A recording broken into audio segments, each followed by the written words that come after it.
You're gonna be killed right here and now if you don't give those tapes to me! Damn!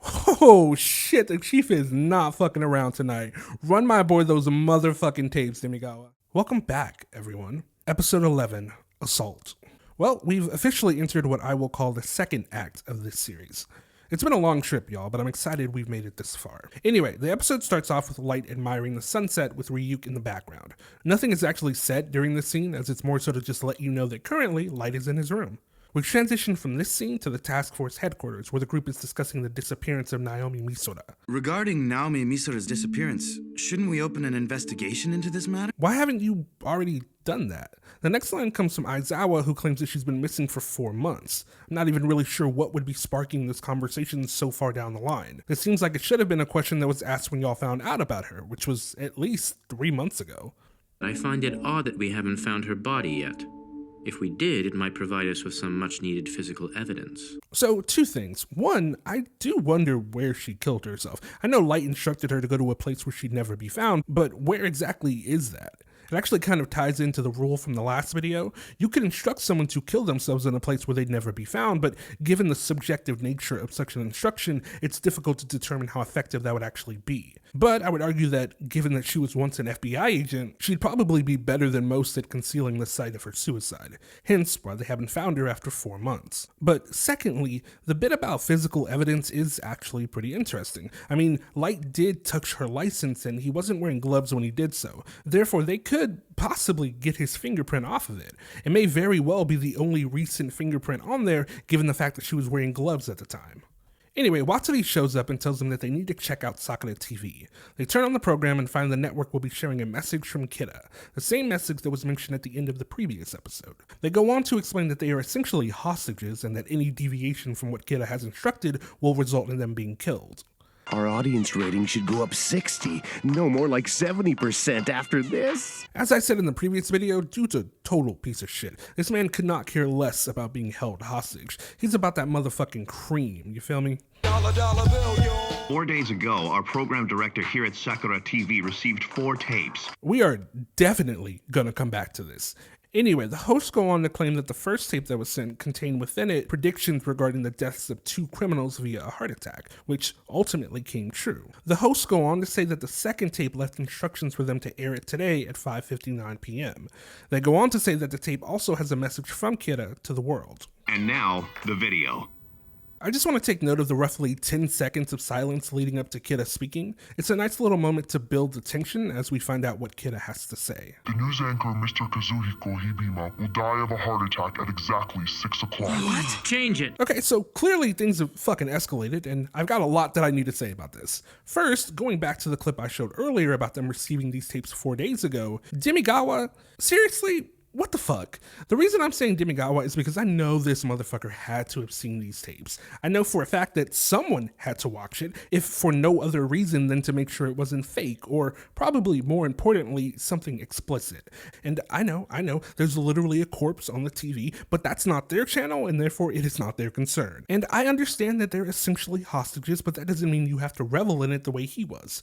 I imagine, threat or no threat, Demigawa would have loved to release these tapes, because ratings. Secondly, holy shit, guys, Kida just killed someone, and not like a criminal or a cop. This dude was just a news anchor. Or, well, no, he must have done something pretty horrible to justify killing him on live TV. What was his crime? He dared to defy Kira. Oh, so we're just killing everybody now, huh? I mean, okay. Thirdly, this incident changes everything for Kida, because up until this point, Kida has been largely synonymous with God, a sort of supernatural entity that dispatched criminals with indifference.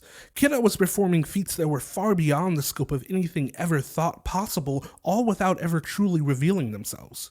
But these tapes, they changed that. Kida now exists in the physical world, their writing, their voice, their physical presence. Kida is no longer an abstract deity, they're a person. One with incredible power, yes, but also one who feels the need to hide who they are for fear of being discovered. But anyway, lastly, I just want to say, Those puppies are super cute. I'm just gonna take him and I just wanna bite his little ears off. Anyway, the broadcast continues and another person is killed. Ryuzaki, realizing the severity of this situation, tells the officers that they need to stop this broadcast. Matsuda and Aizawa try reaching out to the studio, but no one's answering their phones. Meanwhile, Ukita leaves and heads to the studio himself. I'll stop this broadcast myself if that's what it takes. You can do it! People of the world, please listen to me. The last thing I want to do is kill the innocent.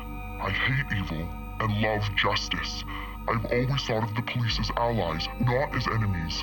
Are you sure about that? The rest of the speech goes about the way you might imagine, or rather, it goes exactly the way Ryuzaki described it would back in episode 6. Kida speaks of eliminating evil, of changing the world for the better, and of protecting the innocent, as long as they back the fuck off and stop trying to catch him. Because if not, well, all bets are off. Anyway, the scene transitions to the chief's hospital room where he and his wife are watching, or were watching the broadcast. Sachiko. Oh, okay, so that's her name. Okay, I was always wondering what it was. Anyway, this quick scene ends with the chief getting her to turn the television back on as we transition back to Ukita, who has just arrived at the Sakura TV news station. It's locked! This is the police! Open up! I like the added bit of the security guard on the inside and the sweat marks going down his face. He's nervous as hell because he's stuck between disobeying a police officer or disobeying the rules laid out by Kida. That's actually a really shitty position to be in, but I guess there are worse. And yeah, Ukita dies, which is surprising, honestly, because up until this point, Kida hasn't killed any members of the NPA. He's killed law enforcement, sure, but there's something about this one that feels different.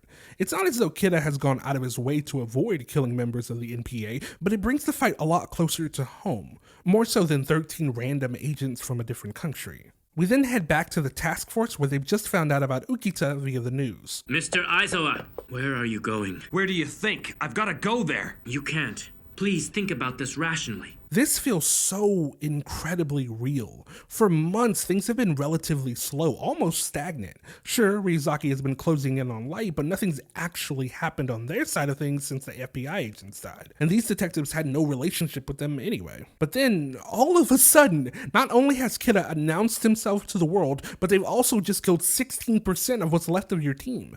But even more importantly than that, they've just killed your friend. So the urge to rush out and, if nothing else, retrieve their dead body, which is currently being splayed across millions of TV screens, has to be ridiculously strong. You told us that Kira couldn't kill without a name, so how could this happen? You don't think Kira has all our names already, do you? That's a definite possibility. And to be fair, given what they know about Kira, this actually makes a lot of sense, especially when you consider what we know about the Death Note.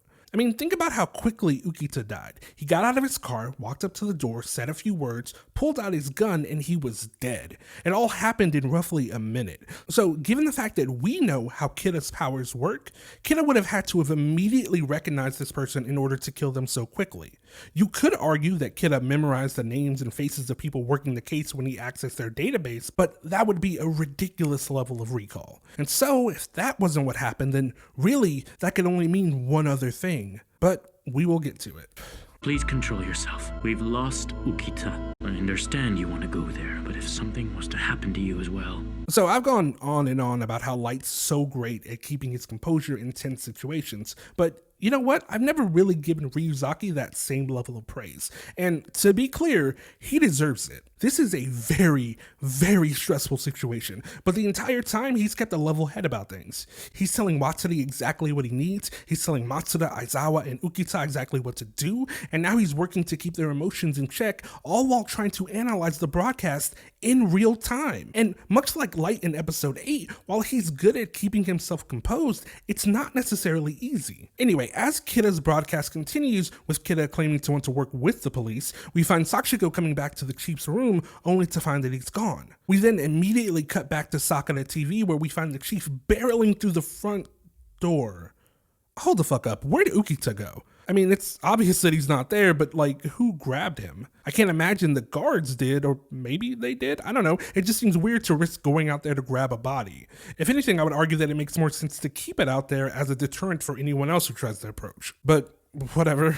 Anyway, the chief gets out of the vehicle, making sure to keep his face covered, and quickly makes his way into the studio to end the broadcast. This is the police. Stop this broadcast immediately. Who are you? This is the police. This is the police. The police. Did I stutter? My hands are tied here. If we stop this broadcast, he'll kill all of us. Shut up! You're gonna be killed right here and now if you don't give those tapes to me.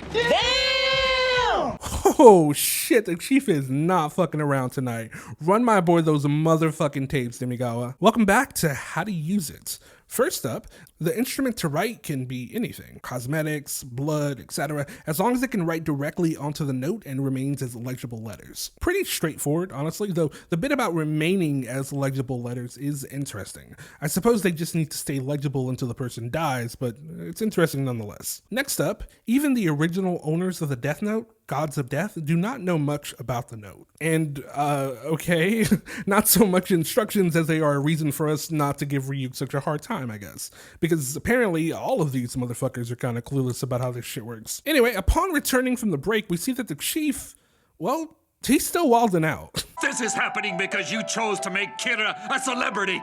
You're getting exactly what you deserve. So I'm pointing this out because we've just never seen the chief like this. I mean, we've seen him get angry before, but even in that situation, within seconds, he was apologizing for it. However, here, he's just, I mean, it's kind of fucking scary.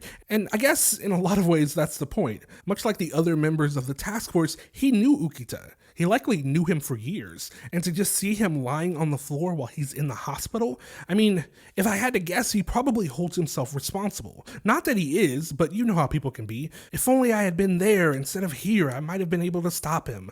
That guilt, coupled with a sense of responsibility for his detectives, I mean, I can empathize with him. His anger is more than justified, and honestly, so are his actions. He's here to stop this broadcast before anyone else gets murdered. Anyway, back outside. Your police car has just arrived. So we're not alone. There are still other officers out there who are willing to stand up to Kira. So this line really stood out to me for two reasons. One, it's kind of dumb because those officers very likely might have just shown up because someone called in about a dead body, or the fact that a truck just drove into what is likely a heavily populated building. It doesn't have to be because these officers have suddenly chosen to be heroic and valiant and have decided to stand up against Kira. I mean, the detectives were the ones who quit the case. These guys just look like regular beat cops. However, if we are going to work under that assumption, then it harkens back to what I had mentioned earlier about how doing all of this is ultimately hurting Kira. In releasing this broadcast, Kira has given all those who wish to see them stopped hope. It's as I said earlier, to many people, Kira was akin to a supernatural entity, a god, but now it's unequivocally clear that they're not. Kira's holding a broadcast and hiding their face, obscuring their voice. They've even modeled their presentation to mimic the person who bitched them out a few months ago. It just looks weak as fuck. But even more than that, in knowing that Kira is just a person, well, I could see how that might reinvigorate the police. They're no longer chasing something, they're chasing someone. And that's gotta give at least a few of them some sort of hope. Furthermore, they've just lost one of their own. That alone might be the motivation that some of them needed to come forward. Anyway, the actions of these two police officers prompts Ryuzaki to consider reaching out to director Kitamura, asking him to see if there are any other officers who might have been swayed by this whole situation. If you don't take control of the situation quickly, there will be a disaster.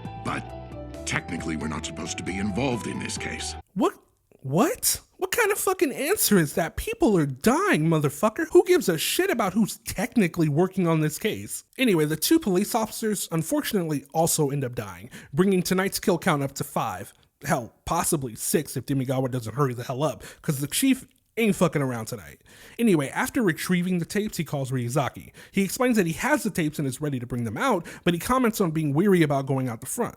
Ryuzaki places him on hold to continue his conversation with the director, who tells him that their plan is ready to be put in motion. Make sure there are no gaps. Do not reveal your faces. We know that Kira is not in the building. He is outside. And we're actually reintroduced to our old pal Ide, who we haven't seen since the end of episode 5. He bailed on them before due to irreconcilable differences with L, but he's here now, bathed in white light, acting as a kind of savior to the chief. It's nice. But let's talk about this. I won't reiterate what I said earlier, but do you get what I mean now? All of this is the result of Kira choosing to reveal themselves. It was just such a fundamentally stupid thing to have done. You had removed the police as an obstacle already, and now, in doing this, you have reinvigorated them.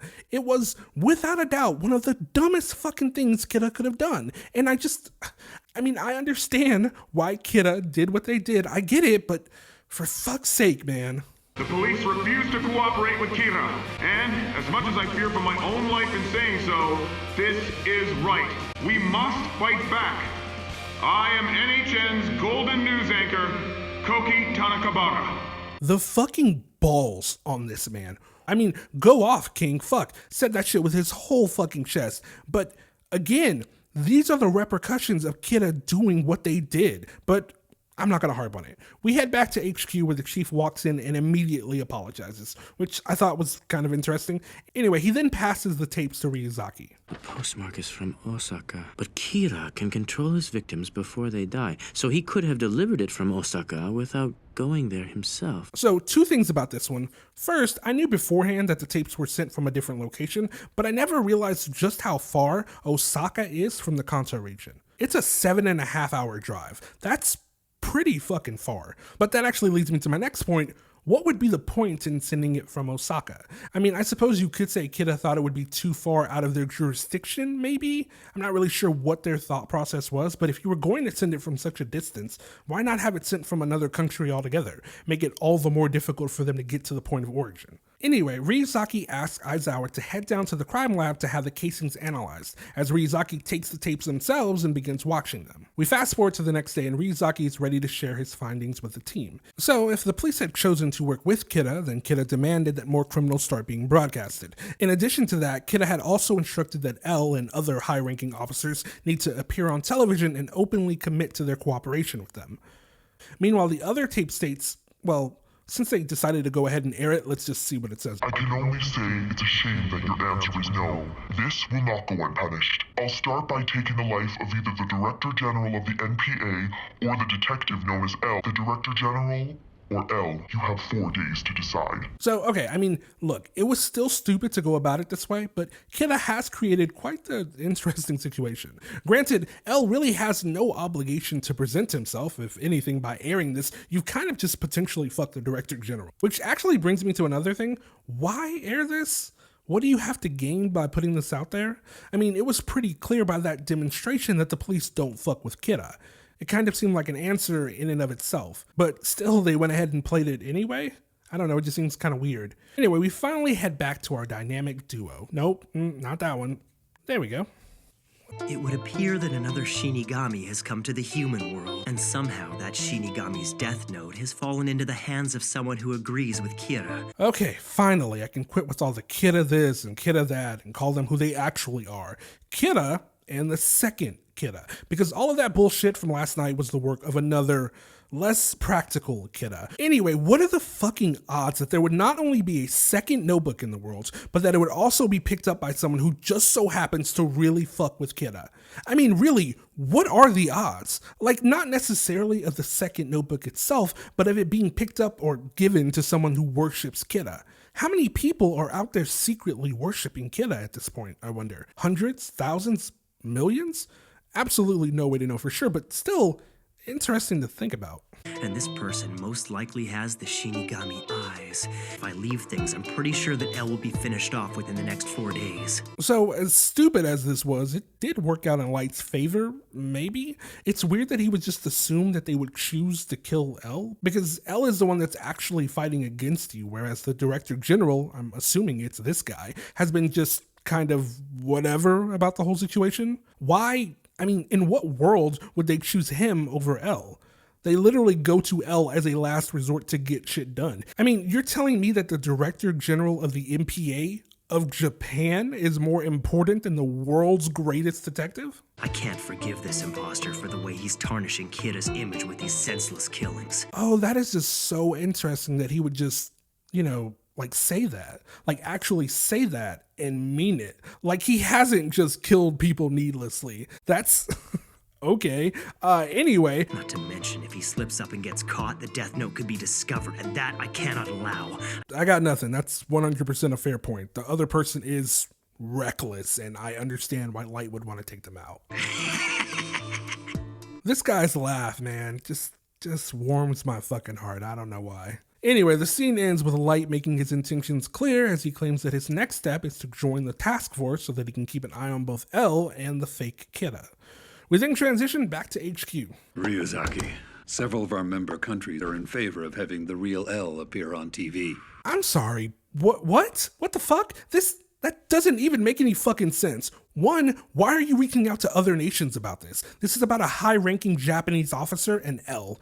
Two, why are you reaching out to other nations about this, but not for help solving the fucking Kira investigation? Because since those FBI agents died, I haven't seen anyone else show up to help. Three, y'all are the fucking police. How is this even up for debate on whether or not you should sacrifice the life of a single police officer versus a guy who is essentially a civilian? Also, if it's decided that they do want Ryuzaki to do it, who's gonna bring him in? No one knows where he is besides these five. Oh shit, my bad. These four, R.I.P. Ukita. But yeah, are these four gonna turn him in? Like, for real? Y'all are just gonna participate in the execution of the person trying to bring Kira in so that you can save the person who has been pretty much fucking indifferent to the idea of bringing Kira in? Like, what the fuck? I think that's the most appropriate choice given the options. Bro, what? How?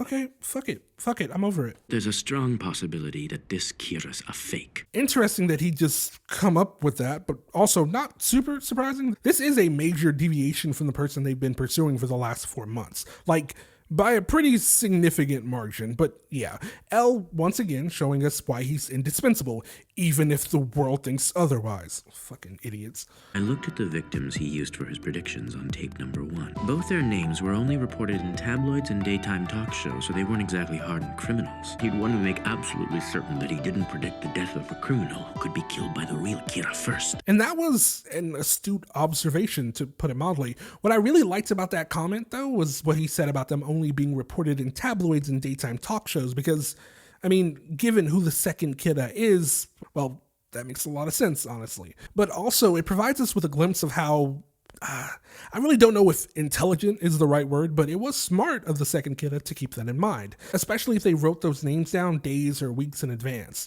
Mr. Yagami, I'd like your permission to ask your son to cooperate with us on this investigation. However, please don't tell him that we think this latest Kira might be a fake. Well, it looks like Light's getting exactly what he wanted, though I will say that it's interesting that Ryuzaki doesn't want Light knowing that they think this is the work of a second Kira. I find that bit especially interesting because it's yet another test that Ryuzaki wants to administer. I don't think it really proves in any way that Light is Kira, but I think it's more so that Ryuzaki wants to see if Light is able to catch what these three missed. Anyway, we switch to the final scene of this episode, and, well, it's time for the reveal. But before that, I want to take note of the location, because after looking up Osaka, I've kind of gained an interest in the different locations being mentioned. It looks like Takashita Street is about an hour and a half away from the Kanto region, so the second Kira is actually a pretty decent distance away from where Kira is supposed to be. Which, fucking hell, good on them for being smart about it. Maybe I'm not giving them enough credit. Also, Hideki Ryuga. Anyway. Misa, I gave that death note to you, so why not use it for yourself? Well, would you look at that? It's a motherfucking Ladygami. A series first, I think. I am using it for myself because I believe in what Kira is doing. I want to meet him and talk to him. That's the only reason I sent all those videos to that TV station. I'd say that probably got his attention. Don't you think? And yeah, confirmation in every sense of the word. This is our second Kira, Misa Amane. And while I'll have plenty to say about her in the coming episodes, I gotta be honest that I don't have much here. She's just your typical girl with the ability to kill people just by seeing their face. And yeah, roll credits. Anyway, that's the end of this episode. If you liked the video, then consider dropping a like. And if you really liked it, then consider subscribing. Anyway, that's it for this time. Until next week, friends. Peace.